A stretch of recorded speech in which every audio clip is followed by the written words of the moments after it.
It started with a laugh. Not loud, not dramatic. Just enough to spread across the room and make people look twice. The kind of laugh that carries meaning without needing words. And it was directed at me. I stood near the center of the gathering, holding a glass I had not touched, feeling every eye shift in my direction without fully understanding why. The music continued. Conversations carried on. But something had changed. Subtly. Deliberately. My sister stepped forward, her expression calm, almost amused, like she had been waiting for this exact moment. She looked me up and down slowly, not hiding it, not softening it. Then she said it. Just a normal dress from a regular store. Simple words. But the way she said them turned them into something else. The room reacted instantly. A few smiles. A few raised eyebrows. Some people tried to ignore it, but the shift was already there. Attention. Judgment. Curiosity. All focused on me. I glanced down at the dress. It was simple. Clean. Nothing flashy. I had chosen it that way on purpose. But now, it felt like a mistake. Not because of what it was, but because of what she had turned it into. My sister did not stop there. She stepped closer, lowering her voice just enough to sound personal, but still loud enough for others to hear pieces of it. She mentioned how I had always preferred the basic things. How I never really changed. How some people just stayed the same no matter what. The words layered on top of each other. Carefully. Strategically. Each one pushing the same idea. That I was less. The room absorbed it. Some nodded slightly. Others looked at me with that quiet curiosity that comes when people think they are seeing the truth revealed. But they were not. They were seeing what she wanted them to see. I felt the weight of it settle in, not heavy enough to break me, but sharp enough to remind me exactly where I stood in her version of the world. The quiet one. The simple one. The one who never stepped out of line. My hand tightened slightly around the glass, but my face stayed calm. No reaction. No defense. No explanation. That was what she expected, because that was who I had always been. But something about the way she smiled after that changed everything. It was not just teasing. It was satisfaction. Like she had just confirmed something she believed for a long time. And that was when I realized something. This was not random. This was planned. Every word. Every glance. Every reaction she was trying to control. She wanted this moment. And she wanted it to define me. But what she did not know was that this moment was not going to end the way she expected. Because the dress she laughed at was the smallest part of what she misunderstood. And by the end of the night, everyone in that room was going to see it. The room did not move on. It lingered. That was the worst part.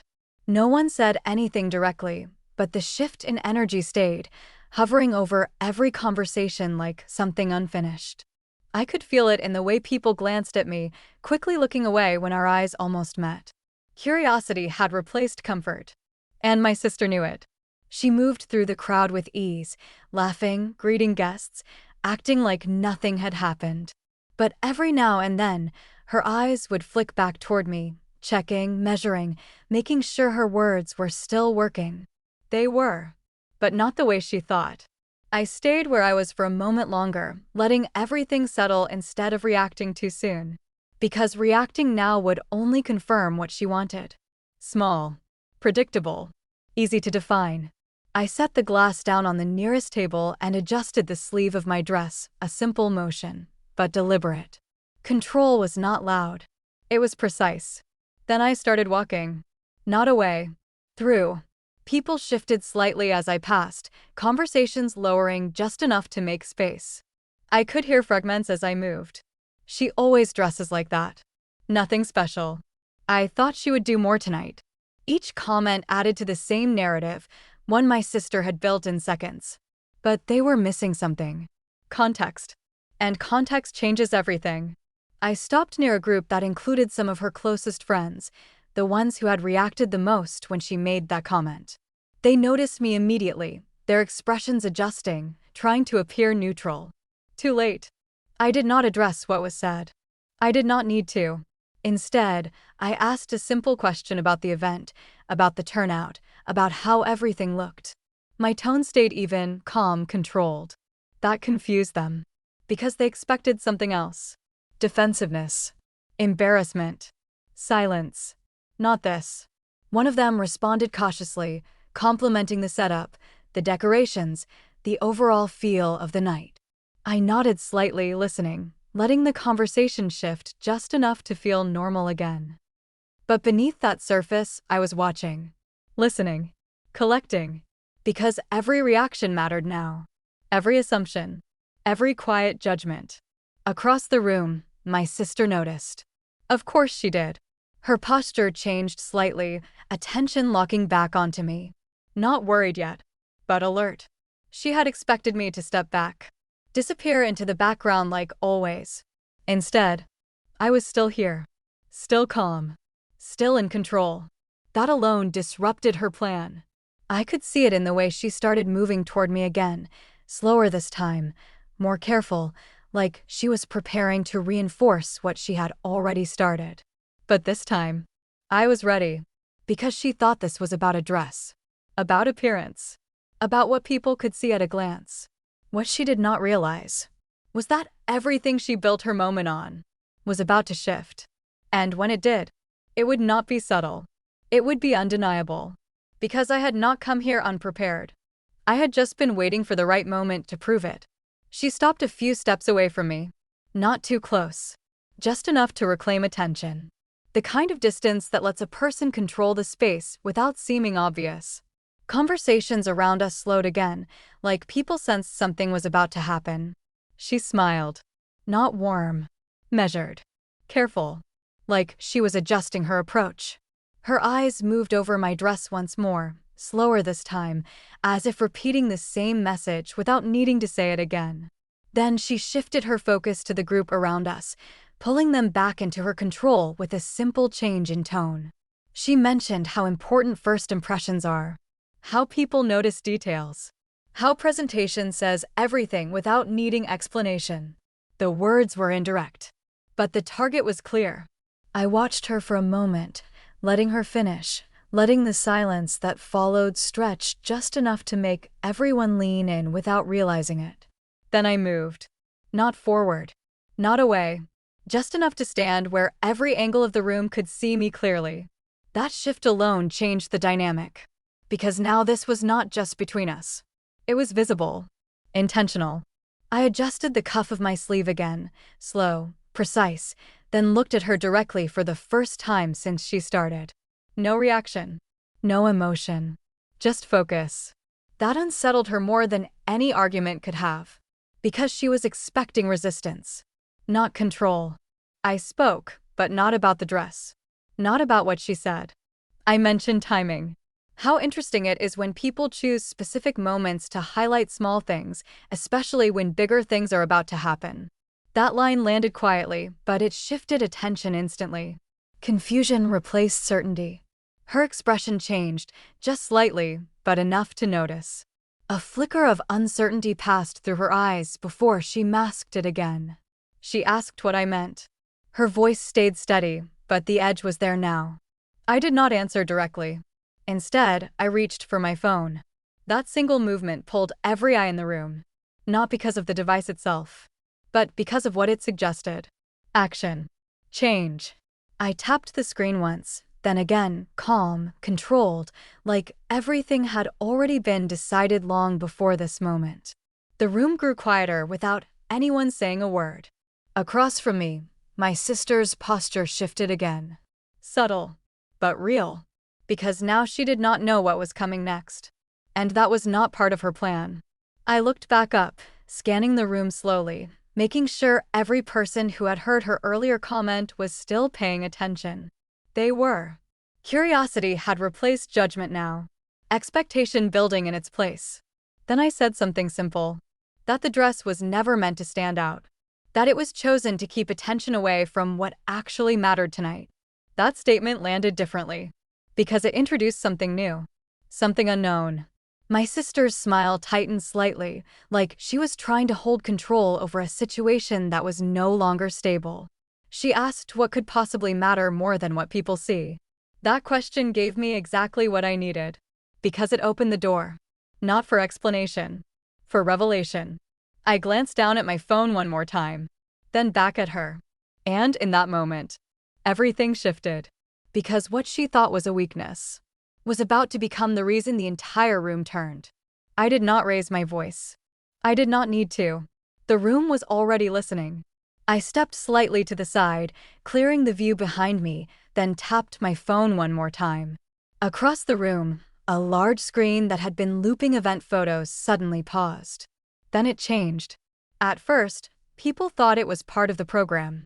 A scheduled presentation. Something planned. But I knew better, because I had uploaded it myself. The screen flickered once, then displayed a document. Clean. Official. Recognizable.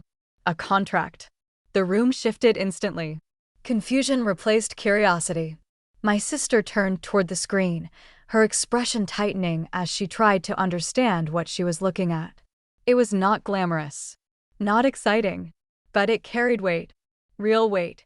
I let the silence stretch just long enough. Then I spoke. Calm. Precise. I said that while some people focus on appearances, others focus on ownership. On building things that do not need to be announced to be real. The words landed differently now, because they had context. I tapped the screen again. The document zoomed in. Names became visible. Clear. Unavoidable. Mine. And hers. That was the twist. The room reacted immediately. Not loudly, but sharply. Because no one expected that. My sister's expression changed completely now. The confidence she had earlier started slipping, replaced by something uncertain, something she could not control. She stepped closer to the screen, reading faster now, trying to catch up, trying to understand what she was seeing before anyone else did. But it was too late. They were already reading, already connecting, already questioning. I explained slowly that the venue we were standing in, the one she had proudly hosted this entire event in, was not rented, not borrowed, not arranged by her. It was owned, recently acquired, through a partnership she had signed months ago. A partnership she never fully read, never questioned, never expected to matter. Because she assumed control meant visibility, and she had trusted the wrong details. My sister turned toward me, her eyes sharper now, searching for something to hold on to, something to challenge. She said that was not possible. Her voice carried just enough to be heard, but not enough to sound certain. I met her gaze without hesitation, then added the final piece, that the majority share was not hers. The room went completely still, because that changed everything. Ownership, control, power. All of it shifted in a single moment. And the person she had just tried to diminish now stood as the one holding it. Her expression broke, not dramatically, but visibly. The certainty she had built her moment on was gone, replaced by realization. And something else. Regret. I did not smile. I did not celebrate. I simply stood there, letting the truth settle into the room the same way her words had earlier. Slow. Unavoidable. Because this was never about the dress. It was about what she chose to overlook. And what I chose to build quietly. Until the exact moment it mattered most. The room did not recover quickly. It held the moment. Every conversation stopped, every movement slowed, like people were trying to process what had just been revealed without missing anything else that might follow. My sister stood frozen for a second longer than she should have. That was enough. Because hesitation is visible. And in a room like this, visibility changes everything. She tried to regain control, straightened her posture, adjusted her expression, looked around as if she could reshape the moment by refusing to accept it. But the screen behind me remained unchanged. The contract, the names, the percentage, all still there, unavoidable. She stepped toward me, lowering her voice just enough to make it seem contained, but not enough to hide the edge. She said this had to be some kind of misunderstanding. That word felt familiar, because it was the same tone she used earlier, when she thought she was in control. Now it sounded different, less confident, more defensive. I did not respond immediately. I let her speak. Let her fill the silence with explanations that were not explanations. She mentioned paperwork. Said there must have been an error. Said she would check with her team. Her team. That detail almost shifted the room again, because it showed something important. She had never looked closely enough to realize what she signed. I took a step closer, not aggressive, not confrontational, just enough to remove any distance she could hide behind. Then I said something simple. That everything had been reviewed. Legally. Thoroughly. Months ago. That was the part she did not expect. Because this was not sudden. This was planned. Not for revenge. For protection. I explained that when she invited me into the deal, she assumed I would stay in the background. That I would contribute quietly, support silently, and never question anything beyond what she showed. She underestimated that. Not my resources. Not my experience. But my attention. That was her mistake. The room absorbed every word. Because now it was not just about ownership. It was about how it happened. And who missed it? My sister's composure slipped again, this time more noticeably.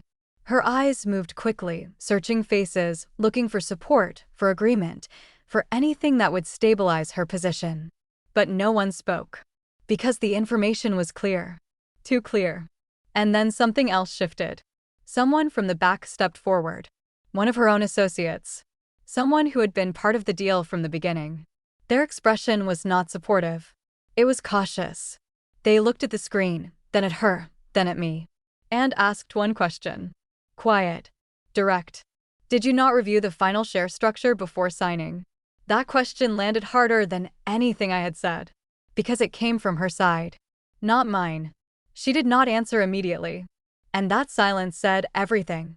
I stepped back slightly, giving the room space to react, to connect the last pieces without me forcing it. Because at this point, I did not need to explain anything else. The truth was already doing that for me. And the same people who had just seen me as less were now watching her lose everything she thought she controlled. The question did not fade. It lingered in the air unanswered, pressing against her from every direction. My sister opened her mouth slightly, then closed it again, like she was searching for something that would sound convincing enough to hold the room. Nothing came. That hesitation broke the last layer of her control. Because now it was not just me presenting something. It was her failing to respond. And that difference mattered. The associate who had spoken stepped closer to the screen, scanning the contract again, slower this time, more careful.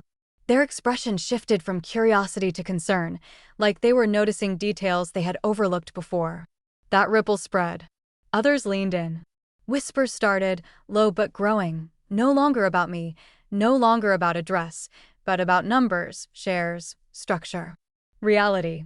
My sister tried to interrupt, to redirect, to regain the narrative before it slipped completely out of reach.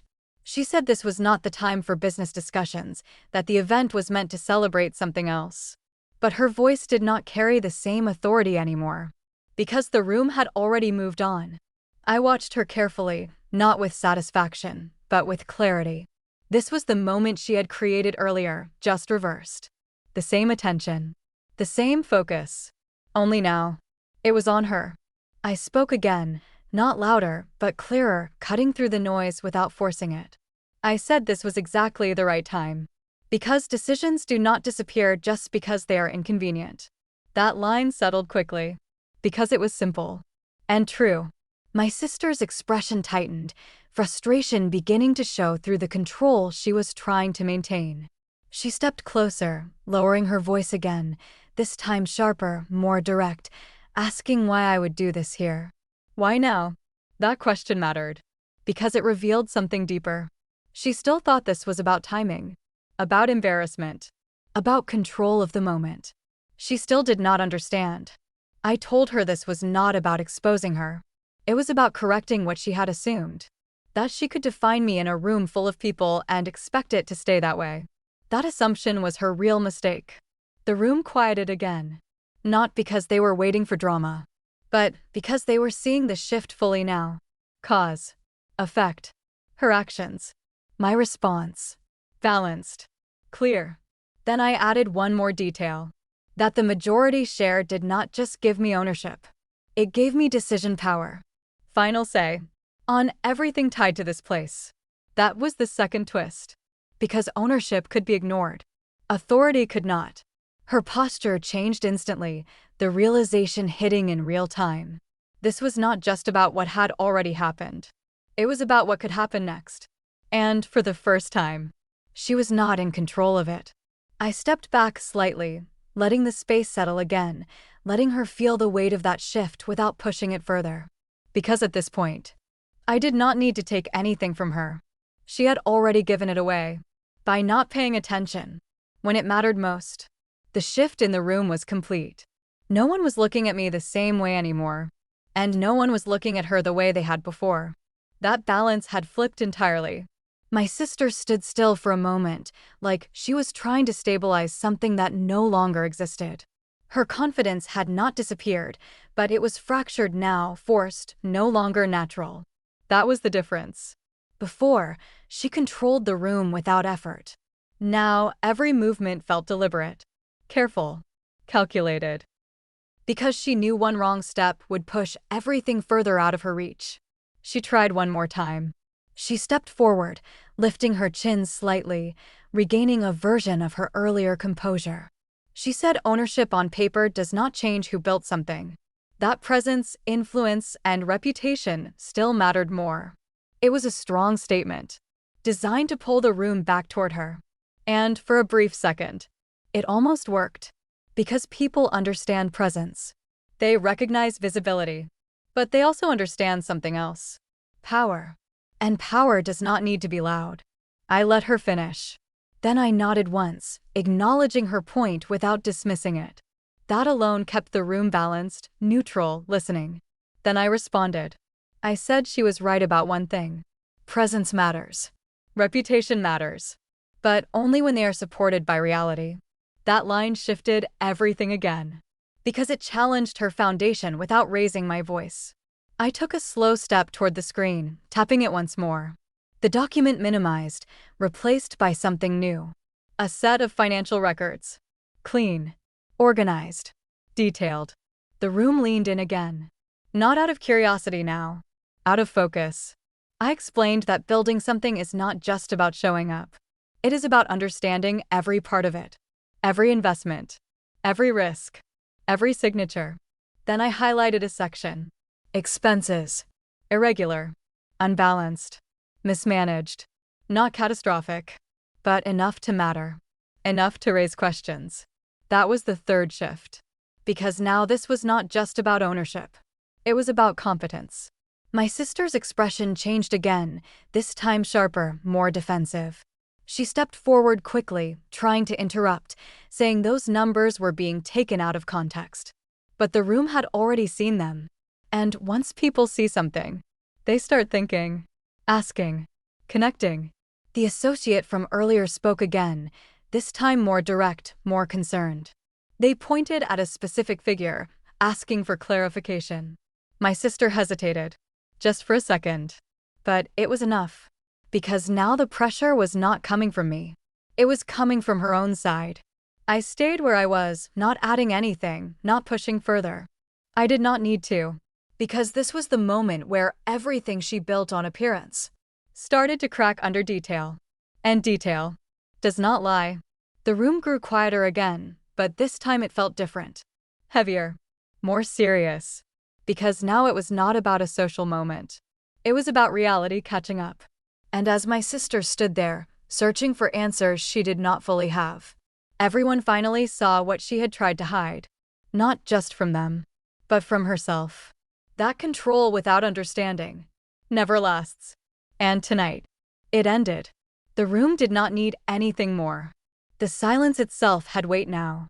Not awkward. Not uncertain. Final. My sister stood in the center of it, no longer directing attention, no longer shaping perception. Every angle she once controlled had turned into something she could not manage. Questions were no longer coming from me. They were coming from everyone else. Her associates stepped closer, voices low but firm, asking for explanations that required more than confidence. Numbers were pointed at. Decisions were questioned. Details she had ignored now demanded answers. She tried. She responded quickly at first, then slower, then not at all. Because there is a difference between leading something and understanding it. That difference was now visible to everyone. I stepped back, creating distance, not from the situation, but from the need to prove anything further. The truth had already done that. Across the room, people who had laughed earlier now watched quietly. Their expressions had shifted completely. Judgment replaced by realization. Not about me, about her. About how easily perception can be built. And how quickly it collapses when reality steps in. My sister's posture finally broke. Not dramatically, but enough. Her shoulders lowered slightly, her gaze dropped for a moment, then lifted again, searching for something that was no longer there. Control. Support. Certainty. All gone. I walked toward her slowly, not rushed, not aggressive, just steady. The room followed the movement without needing to be told. I stopped a few steps away, close enough for her to hear clearly, far enough to keep the moment controlled. I told her this was never about embarrassing her. That was her choice. The moment she decided to define me in front of everyone. What I did was simply show the full picture. Nothing added, nothing hidden. That truth settled in, because it left no space for argument. I reached into my bag and pulled out a small envelope, placing it on the table beside us. The sound was soft, but it carried. Inside were the finalized documents, transfer clauses, authority confirmations, everything that made the situation official, permanent. I told her she still had a choice. Not about ownership. That was done. But about how she moved forward. She could learn, adjust, rebuild. Or she could continue the same way and lose everything else attached to it. That was the only decision left. I stepped back after that. No final words. No dramatic exit. Just space. Because revenge is not always loud. Sometimes. It is complete control. The event slowly resumed, but nothing felt the same. Conversations were quieter, more careful. The energy had shifted permanently. And me. I did not stay long. As I walked out, I caught one last glance of my sister. Standing there. Not defeated, but changed. Because for the first time, she was no longer being seen the way she wanted. And that was the consequence she could not escape. The dress she mocked was forgotten, but the truth she revealed stayed. And this time, it defined her. If this story hit you in the chest, then like this story. Tell me in the comments that where are you watching this story from? Subscribe to this channel for more interesting revenge and betrayal stories.